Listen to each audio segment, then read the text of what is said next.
Hey everybody, welcome to another edition of Candy Coated Conversations with your girl Candace here. And today we're here to have a pretty frank discussion about BBLs, the Brazilian butt lift procedure. Now, I know it seems to be the most popular procedure for a lot of women to have, whether they need to have them or not. We've seen, a plethora of women walking around with uh, the behind and the legs not matching. Everybody wants to get it done. They want to take some fat off of the tummy, add it to the behind, and make that fat do what it do. But this is a very serious procedure, and the end results are not always what you would expect. And sometimes you can find yourself in a dire, life threatening situation, all because you weren't happy with the body that God gave you. Now, I made that comment, not taking it back. But with that being said, it's not as if I'm against plastic surgery, anything like that. I believe, if you're not happy with something, if you're well within your rights to change something, if you have the money to do it, why not? But you just always have to approach anything cautiously. You never know when you may be the one where the procedure takes a turn and you don't get the anticipated results that you expected just because of various reasons. So today we're going to get into uh, a woman's BBL horror story, basically. And then we're going to also discuss a trending topic that's going around social media and YouTube and everywhere else. And the question is, do women with BBLs smell bad? That's what some men are saying, that they're encountering women who have had the BBL procedure and that they smell. So we're going to get into that. But first, we're going to take a look at this uh, real life BBL horror story. And I will be stopping periodically to share commentary with you guys about what we're hearing and seeing in the video. So let's get into it, you guys. Get right into it. So I got my BBL in June of 2020, which is a little over 2 years ago at this point. It's August 2022. And I loved my new body. I was absolutely obsessed with it. I also followed my pre and post op instructions to a T. If you're my friend, you know this.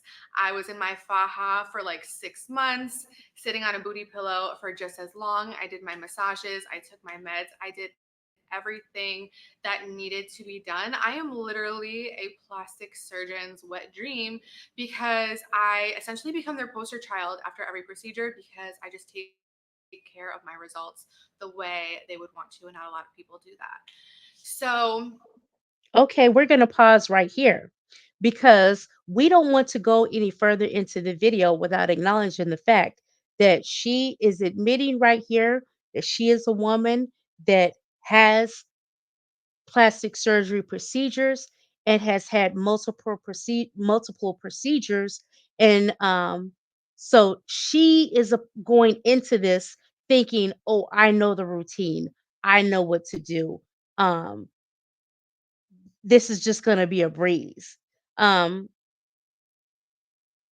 I mean, mm, I can look at her and kind of see that she's had some work around her eyes. I can see her lips are full of lip fillers, and she may even have some cheek implants the way that it's looking to me. But it looks like, she is used to having plastic surgery and has said as such. She says that she is a surgeon's wet dream because she does so great with her aftercare with her procedures. So let's see where this went wrong. the surgery was difficult, recovery was even more difficult, but I pushed through and like I said, was absolutely obsessed with my body. I loved my new shape. and I had no issues at first. So June goes by, July goes by, and now it's August. And because my results were so amazing, I inspired some of my friends to get BBLs as well. One of my friends decided to go with a different doctor, but I wound up going Now, see, all her friends are joining the bandwagon. Nobody is happy with the shape God gave them. No one, and that's the thing about this whole plastic surgery culture. These days, nobody wants to go to the gym.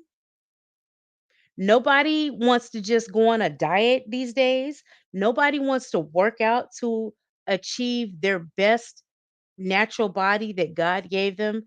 They're like, okay, I don't like anything I have. I'll just get everything done. Even so much as, we watch, the baddies.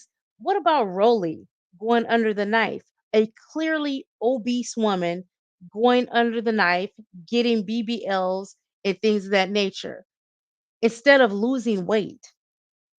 Like I was shocked that the doctor didn't require her to lose weight before performing all those plastic surgeries on her. But I digress. Let's get back to this woman's story who's just stated that, hers went so well initially that all of her friends signed up to get BBLs. with her to Miami to help take care of her because I had already been through everything. I knew what it was like. And who better to take care of you than your best friend who just went through the same exact thing a few months prior? So I was in Miami for 10 days at the end of August. And when I say the end of August, I'm pretty sure it was like August 31st through like September 9th. It was like pretty much September at this point. So a few months had passed since my surgery. Coincidentally, when I was in Miami, I got a call from the facility asking if I could come in to see the doctor. And I just thought that this was very, very weird because I had not had this on the schedule. And to be honest with you, I couldn't even leave my friend for even a few minutes because she was having a really hard time with her recovery. And I wasn't sure if the doctor actually wanted to see me or they just wanted more promo stuff from me. And I definitely didn't have time for promo.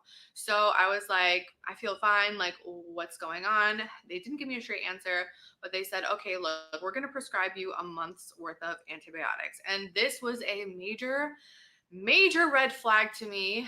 I asked them why. They couldn't give me a straight answer. And then I found out that they had called another one of my friends for the same exact reason, saying that they were putting her on antibiotics as well.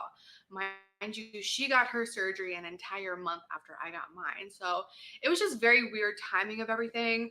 But because I had no symptoms, I felt great, and I didn't want to be on antibiotics for a month because I do not do well with antibiotics. Now, I'm going to stop right here. Now, this is really scary because the simple fact that from what she thought, she had a flawless surgery. And this is some months going by where there's an issue.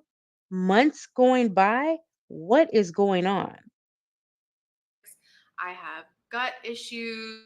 They also get yeast infections on antibiotics. And flat out, I just don't like taking antibiotics unless I absolutely need them. So I decided to fill the prescription and just not take the medication unless I felt something was going wrong. And my friend decided to do the same exact thing. So we just both decided that we were not going to take the meds. Now, instead of asking more thorough questions as to why would I need to take these, like that just sounds odd in itself.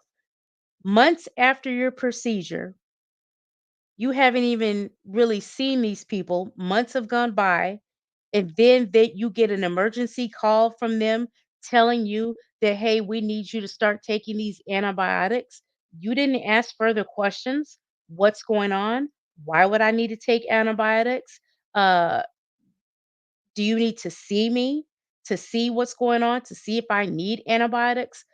So she's not saying anything like this, but once again, you get your girlfriends, "Oh, we both gonna just get our antibiotics, but we're not gonna take them." Okay.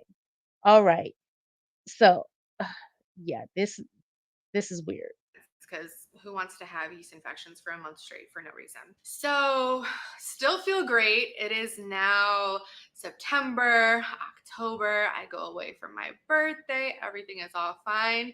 And then November rolls around. And this is where things kind of just hit the fan. So, mid November, I took a trip out to Miami to visit my friend's brother who had just moved there. And when I got off the plane, I felt like my left butt cheek was just so sore. I felt bruised.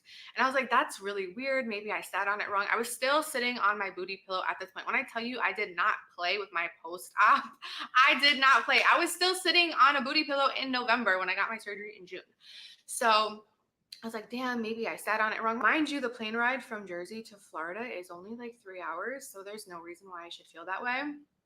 I was like, damn, I feel really, really sore. And I mentioned it to my friend, and she was like, that's weird. We'll keep an eye on it, whatever. So the weekend goes by. This is definitely a horror story. To 6 months after getting the surgery, you're feeling some effects. Okay. And the pain isn't going away. I'm like, what is going on? I look in the mirror, nothing is there, feel around, don't feel anything. I'm like, like this is just so bizarre, but I really felt like something was wrong. So I get home a few days later, and again, I get off the plane and I'm like, something does not feel right. So the second I walked in the door into my apartment, I stripped down and looked in the mirror, and I had a big red spot in the middle of my left butt cheek. It looked like I had been punched without the bruise. It was just like a red blob. It looked like a red heat spot about this big. And I was like, this is not right. And at this point, I had heard from another one of my friends who had gone to the same doctor that she had an infection, but she got her surgery way after me. So I was like, this is so weird that she has an infection very similar. So I reached out to her and asked her what she was doing. She said that she had to go back to Miami and get cut open and all this stuff. I'm not even going to tell her story because that's her story to tell.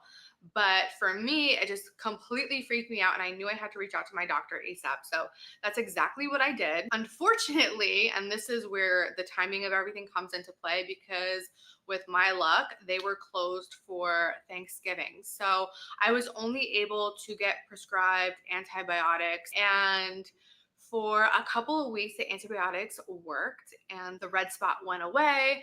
I was feeling normal again. There was no pain. Then an entire month passes, and we're in December now. It's a few days before Christmas. And I'm doing a Fashion Nova try on haul, which requires me to try on obviously a lot of clothes.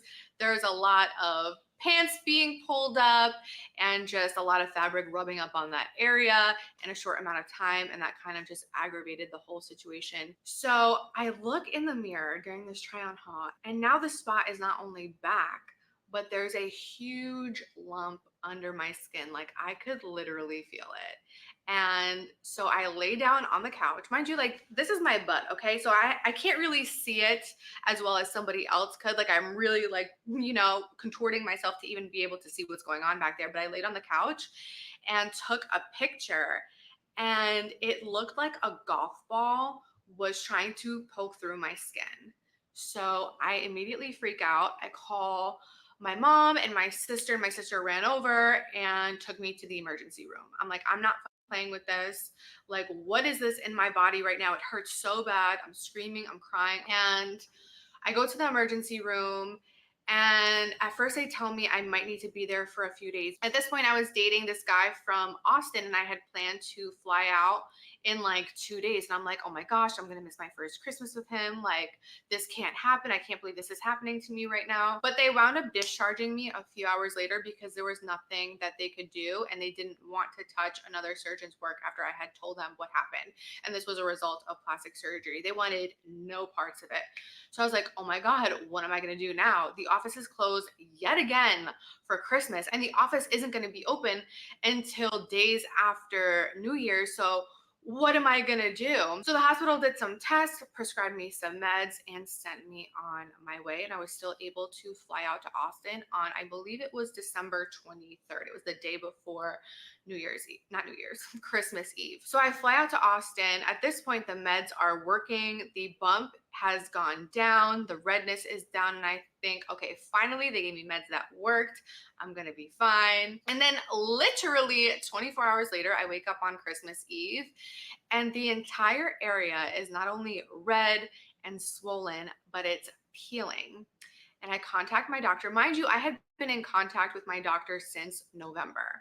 So he was the one checking up on me, making sure that there was progress with the antibiotics. Also, I think it's important to note that the communication with my doctor was A1. Like he checked on me almost daily between November and December. So my issue with communication wasn't with my doctor, it was with the facility that he was working out of, because that is just a whole other can of worms. But the communication with him was really good. He Was this just a bad doctor she had? But I'm still confused on why it took that many months for anything to come to light about what was going on. But hopefully she gets into this. checked in on me and was responsive when I texted to get a debridement because he knew exactly what it was. So it's Christmas Eve. Not only is the redness back and the swelling back, but my skin is peeling, which means the infection was trying to push through my skin. I contacted my doctor. He said that if I didn't go to the ER right away, that the infection would poke through my skin like cauliflower. That's how it would like open up.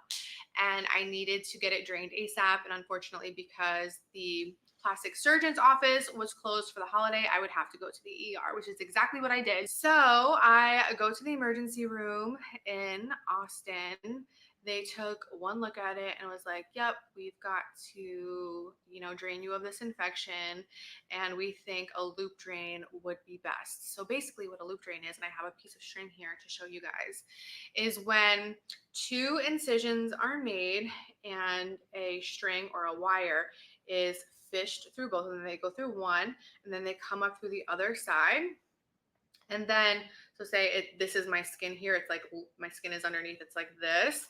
And then they tie it to secure it. But the whole point of having this in is so I could keep moving it around and let the fluids drain. So this loop drain was supposed to basically hold me over until the plastic surgeon's office opened the first or second week of January. And this was just meant to have the fluids, drain out and let the infection out. And then my surgeon would go in Miami and clean out the rest and do a full debridement. Unfortunately, I think it was like after a week of having the loop drain in, mind you, I followed everything that I was supposed to do. I cleaned the area as much as I was instructed to. I moved the loop drain back and forth. And I mean, it was so disgusting. I would show you photos, but I would literally get banned from YouTube. The smell that was coming from the area was absolutely disgusting. It was so incredibly painful. It burned in the shower. The solution I had to use to clean the area burned so bad. But not only that, I didn't know that this was happening until it was pretty much out of my body. But my body started to reject the loop drain. So say it was under the skin like this, my body pushed the loop drain out and created a giant hole in my left butt cheek. That was the most painful thing I have ever experienced in my life. The burn, I can't. So by the time I got to my doctor the first or second week of January, the loop drain had completely just fallen out and there was a gaping hole in my left butt cheek. So the day the office opened back up in Miami, I flew out there. I paid for my own flight. I paid for my sister's flight. My sister was coming out there to help me. And I also paid for our hotel for 10 days because that's how long they said I would need to be there. So I get to Miami, and the driver of the facility picks me up, and I kind of just nonchalantly ask him if other patients had experienced this same infection. And he said, yeah, a lot. And that's when I knew I was in a world of trouble. But What would you even do if you woke up to a gaping hole in your butt cheek?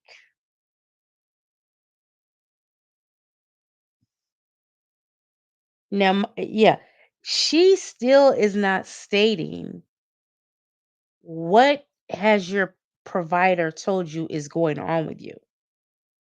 I mean, clearly it's an infection. Of course, they tried to get you to take the antibiotics, which you refused.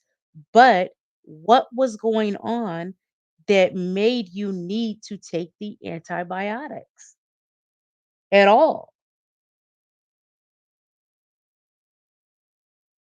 Okay. I had no other options at this point because nobody wanted to touch me. Nobody could do the debridement except for him because everyone was afraid that if something went wrong, I would sue. And then, I was just a huge liability. So I had no choice but to go back to the facility that essentially did this to me. So I met with my surgeon right away, and he let me know that it was a waterborne bacteria that I got during surgery. I mean, yeah. Okay, we finally have our answer. A waterborne bacteria that she got during surgery. What does that mean? So when they were, when you're doing surgeries and they have to squirt some water, something was in the water. The water was bad. The water was tainted, infected. What is that? Okay. I thought you guys were just injecting the fat in, but it were they rinsing so they could see? Was blood getting in the way? Yeah. What is that? Yeah. And that the only way we could fix this and the only way I would feel better ever again is if I go under the knife yet again. I would have to be put under general anesthesia, and the entire area would have to be cleaned out as thoroughly as humanly possible to make sure that not a single cell is left behind, because if any cells are left behind, it can grow back to what it was. And at this point, this bacteria had just eaten me alive from the inside out. So I was willing to take no risks, and I went through with the surgery. After the surgery, I had to be put on IV fluids every single day for hours. We're talking like 3 to 6 hours a day, depending on how fast the drip was. And by the end of the 10 days, my arm felt like chopped meat. It felt like my veins were about to collapse, and I don't have good veins to begin with. And I'm not good with needles. So you could imagine the torture that was for me, not only physically, but mentally as Editing well. Angela here and ignore what's going on behind me, okay? I left out a major detail, which is that the second I left Miami, my doctor left the practice. So I think I was one of his last surgeries, if not the very last. And then he no longer worked there. So, yeah. But even at the end of the 10 days, my journey was far from over, because when I went home, I had to see a nurse every single day to pack the wound, to absorb any fluids that would come out and keep it as dry as possible. This was extremely painful, and it got to the point where they couldn't even come to my apartment anymore. I was no longer a dire emergency, so I had to learn how to pack it myself. So you can imagine how difficult that was for me. I had my mom pack it a couple of times, pretty sure I had my sister pack it as well.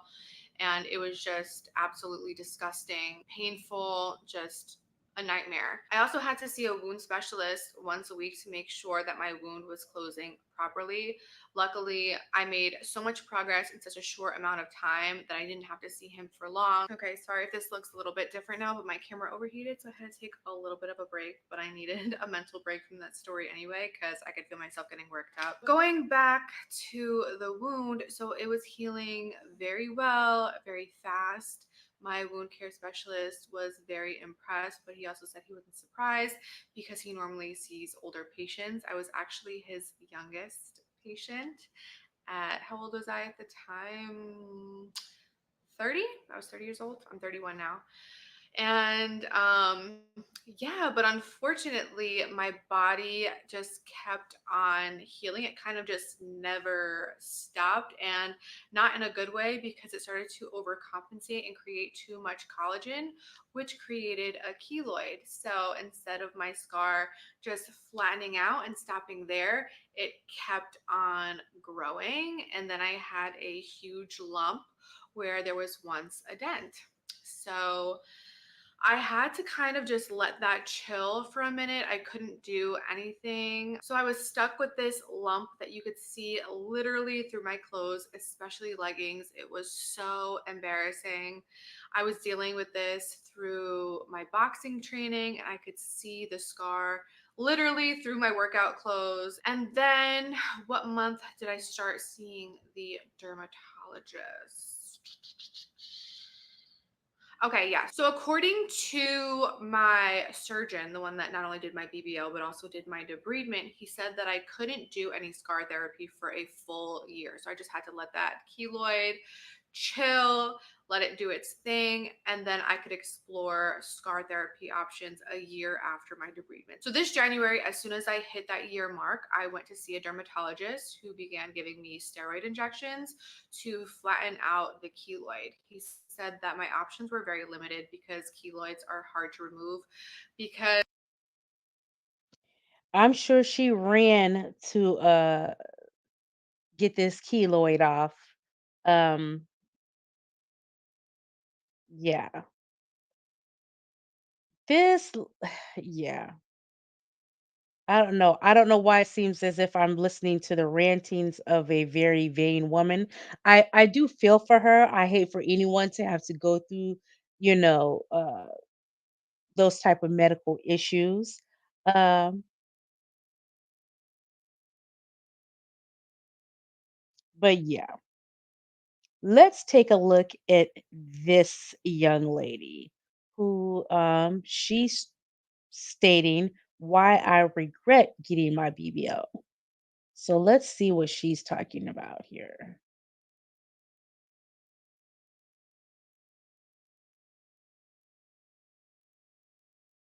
with another video.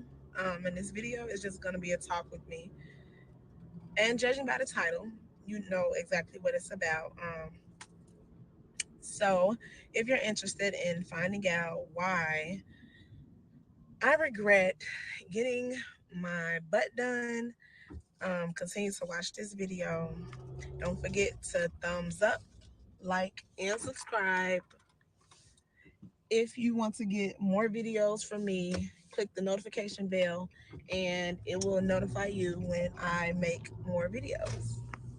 So if you want to keep on watching and find out why, stay tuned. So I got my body done about 6 years ago, and this is 2019. So that was like 2014, 2000. Everybody wants to get their body done. Nobody wants to go to the gym. Nobody wants to take a walk. Everybody wants to just go to the doctor and get their body done. But go ahead. 2015, one of them. So when I first got my body done, I got a tummy tuck first because I was overweight. I had just had a daughter, and well, not just had a daughter, but I had a daughter, and I lost the weight, and then I kind of got depressed, and I had started eating again, so my stomach had got really big. So my sister paid for me to get a tummy tuck, and the tummy tuck it helped me, but with me being so overweight, it left me like with these little dog tags. If anybody ever had a surgery before, then you all know what I'm talking about. So it left me with these dog tags or whatever, and I had to get them cut off. So I had to go back and get another. And here she is. Like I said, I'm not talking about this woman at all, but she's stating out of her own words she was overweight instead of losing some of the weight so that she could have a successful surgery, you know, just go underneath the knife. Surgery because I had a lot of weight on me when I got the tummy tuck. So it was like a lot. It just didn't look right. Like it just didn't look right. I still had like a lot of rolls and stuff, and like it just looked bad to me. So I went and I paid to get a BBL because I wanted my butt to be big as well. So I went and got a BBL from the same doctor who gave me a tummy tuck, and it was a really nice. You act like you wasn't even happy with the tummy tuck, but you went back. Okay, sis. Butt. I'm gonna insert some pictures of my first butt and then the butt that I got because I got two surgeries, and the first butt She said her first butt and the butt that she got. I guess that's the BBL booty. Okay. was good. Like it was nice. It was a nice size. But I was so obsessed like with social media, and I was so obsessed with like K Michelle when she had a big booty or whatever. So I wanted to get a big butt too. So doing all of that, I wasn't satisfied with the results. Looking back, I wish I would have kept that butt like that. It looked so nice. Like it looked so nice. But I had got what they call booty greed, butt greed, whatever it's called. But booty greedy. So I still had some care credit left, and I applied in Miami, and I got approved, and my surgery was paid for. So what I was initially supposed to went and did was just went to Miami and just got some more lipo, because I just wanted a smaller waist. So I went to Miami or whatever, and it was initially for my sister to go for her surgery because she was going to get a BBL. So we went together or whatever, and when I got done, I got super excited, and I'm like, oh, I should call and ask them like if I could get my butt done too while I'm down here because my surgery was probably like 2 months after hers, and they was like, yeah, we got room, you could come get your get it done or whatever. So I had went down there, I got my blood work done and everything. So um I didn't tell my doctor that I already had recently got a surgery because like probably like not even a year I went and got my second surgery. And they normally say wait like a year before you get another surgery or whatever. So I didn't tell the doctor. So um And here you are already lying to your provider. And why would people do that? You're having major surgery.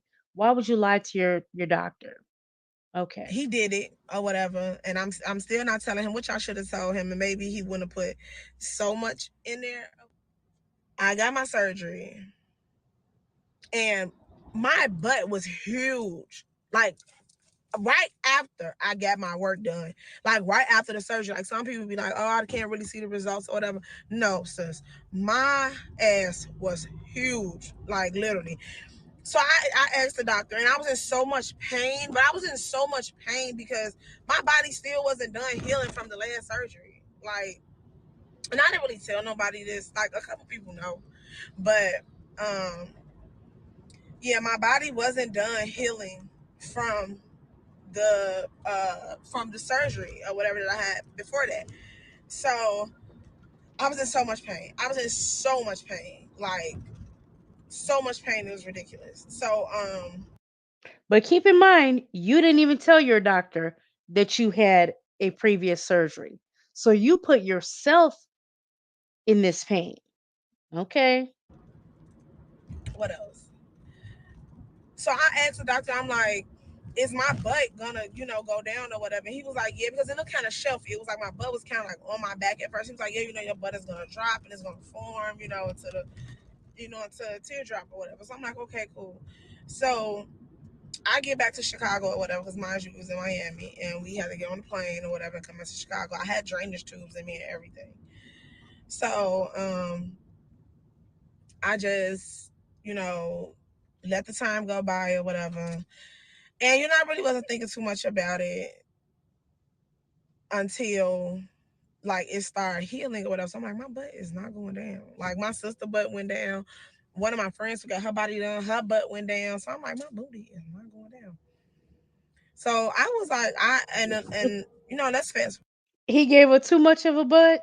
I thought that's what you wanted, sis. Okay. forward a little bit. So once I got the drainage tubes out and everything, blah blah blah blah. I end up y'all, I'm so sorry, I'm tongue tied.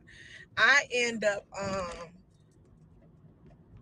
gaining weight, like, cause my weight always fluctuated, but I gained weight or whatever. So it's like what I had noticed was when I gain weight, like I don't gain weight like a regular person. Like I gain weight in my asses. Like my ass gained weight before everything else. My ass and my face, honey. So So what was you doing over there getting a bigger booty? I don't get it. Why was you going and paying to get a bigger booty? as time kept on going, my butt got bigger and bigger and bigger and bigger and bigger and bigger and bigger and bigger and bigger. So it just seemed like it formed into this booty. I want to also insert pictures of my before and after pictures. Like before I got my butt done, my first booty and my second booty. Like I'm gonna show y'all at the end of the video. So,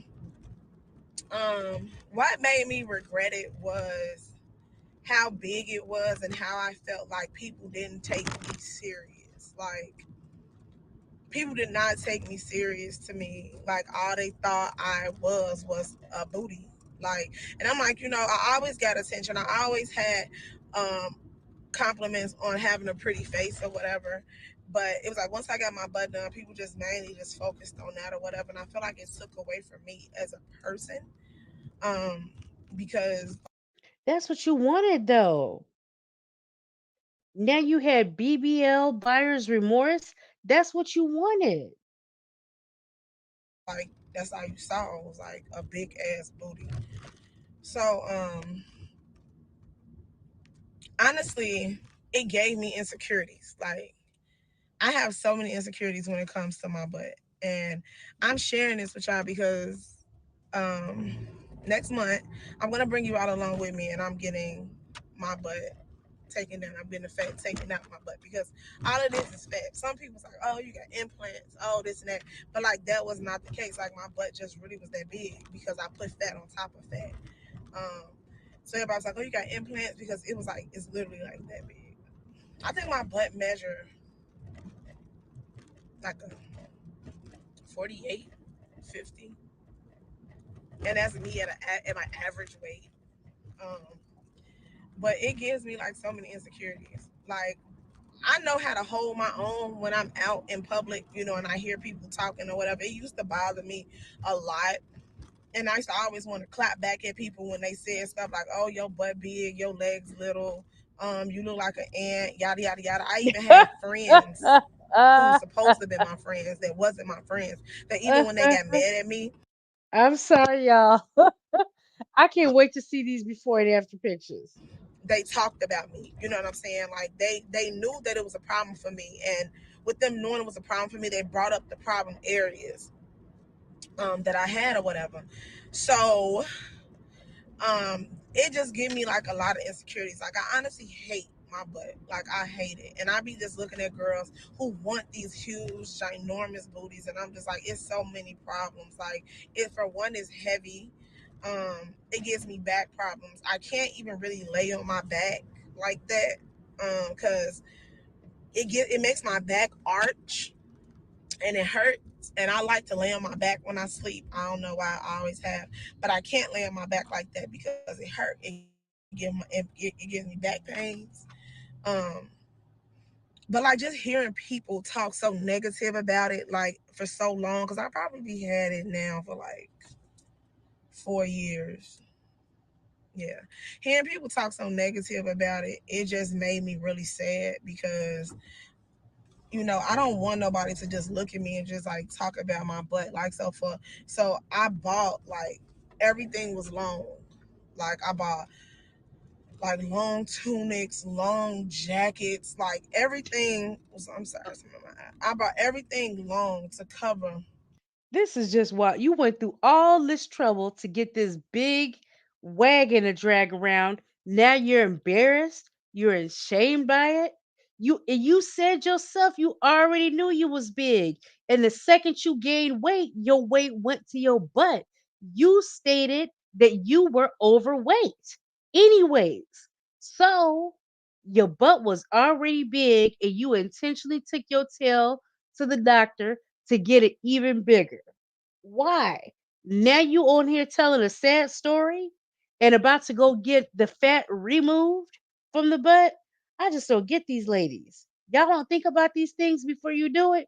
You just go ahead and swipe that dang care credit and you about to get your this stuff taken out your tail. You probably still making these payments for that damn care credit. my butt up because I didn't want nobody looking at my butt. Because I wanted to go to the grocery store. I couldn't go to the grocery store. I couldn't And where's she driving to? go nowhere with my daughter. Like I can't just take my daughter outside and be peaceful because it's so many people that make negative comments about my butt. And I'm just like, and it makes me so insecure because some of the comments be like, oh my God, your butt is so big. Can I take a picture with you? Like people offer to give me money to take pictures with me And because you my should butt take was it. big. And of course, they don't want me to stand up in front and pose and take pictures.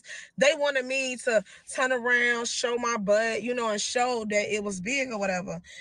And I never like that. Like I'm not. Everybody always feel like attention, attention, attention. I didn't get my butt done to get attention. Honestly, I got my butt done because I wanted a big butt, and I truly, honestly regret it. So I Because you get like wanted all the attention. girls out there who want to get BBLs and want their butt really, really big. Like, just think about it. Everybody don't feel like me. Everybody don't care what people say or whatever. And I don't care what nobody say. Nobody dictates how I feel about myself. It's just a little insecure. And I'm not an insecure person. And I'm sharing this with you because I'm sure there's probably somebody out there that probably is like me and feel the same way that I feel.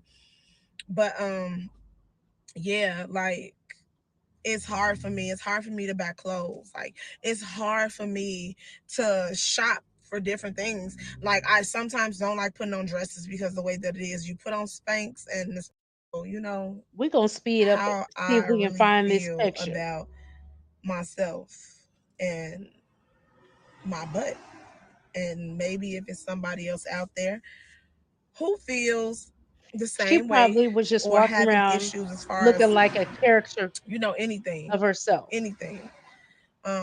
It's always something that you can do. It don't even have to be surgery related. And just pray about it because that's what I do. I pray about it and I just block negativity out. Like you have to sometimes just block the negative comments, block the negative people, block the negative energy out.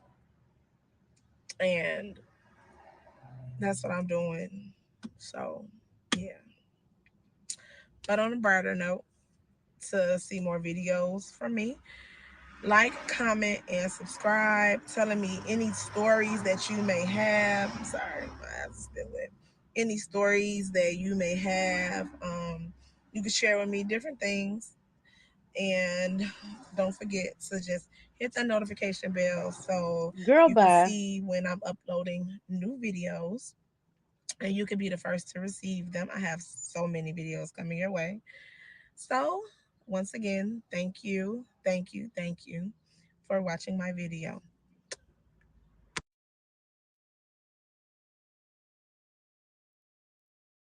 Okay, there's the pictures, you guys. Now, they didn't match. They didn't match. The legs didn't match.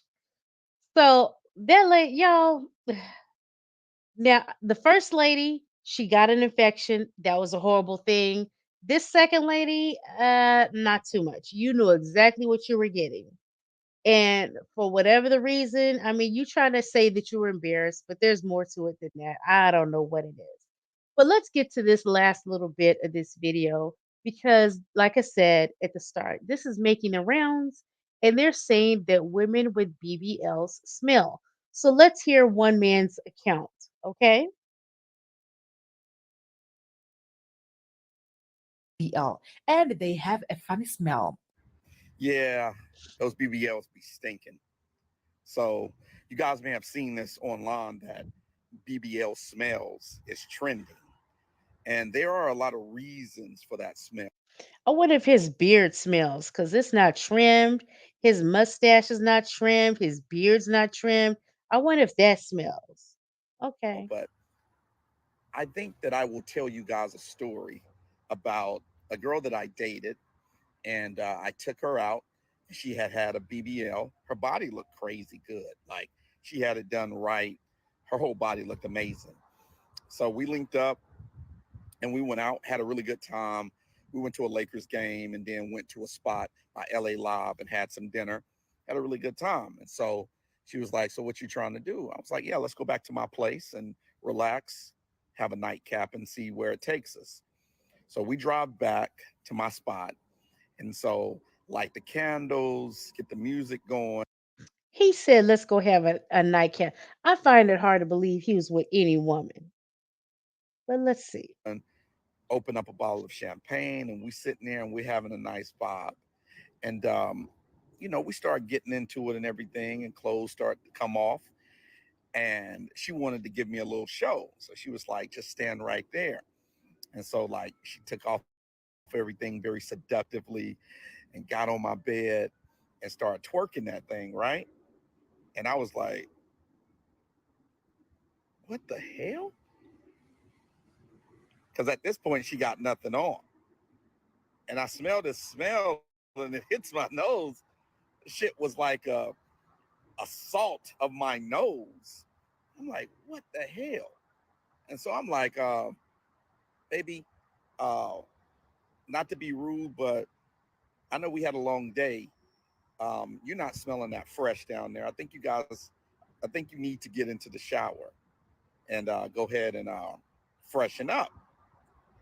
And she looked at me so embarrassed. I did it as gently as I could, but what I realized is if someone has had a normal size behind for all of their life, and then they switch up, and now they got this big BBL, they they have to reach back there and really clean.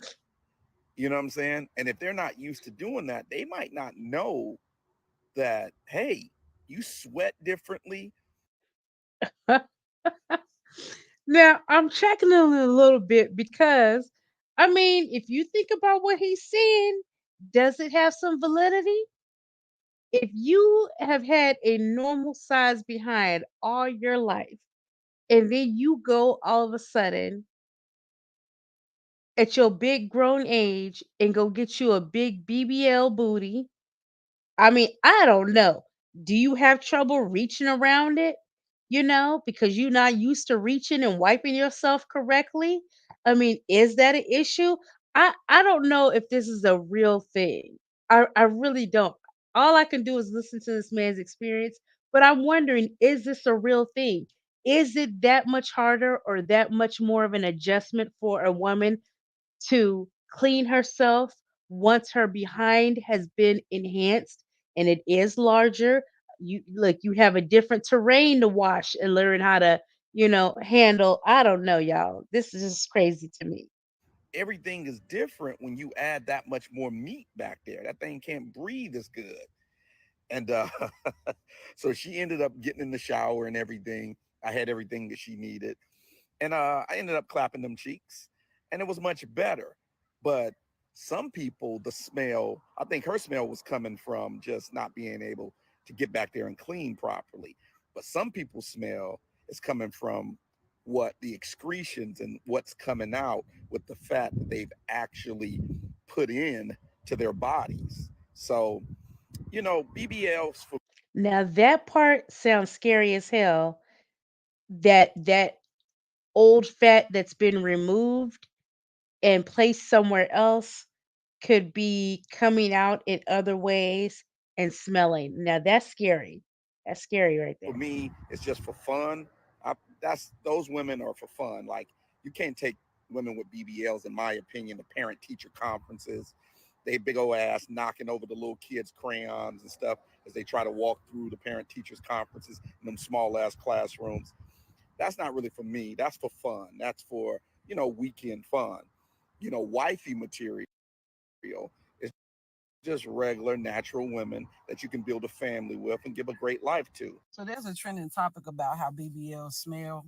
I'm sorry, but like I don't have a BBL. I got a regular size ass, regular. It's regular as hell, but it ain't never stopped no show. But I got a feeling I know why BBL smell. First of all, at my gym, I see a lot of girls in here who wear BBLs, and they wear these real tight leggings, the ones, and then they pull it up out of their crack to make it look as if they it kind of accentuates the ass. I don't know if they have like thongs or something now that you could work out with. 9 times out of 10, I don't think that they be wearing no drawers. If they do have thongs, 9 times out of 10, it's probably not cotton. Another thing is that like when God created us, he gave us arms, right? And I think that all of our arms is made specifically for our body. You probably have a hard time wiping your ass properly because your body is a little bit wider than your arms are allowing you to reach in that area.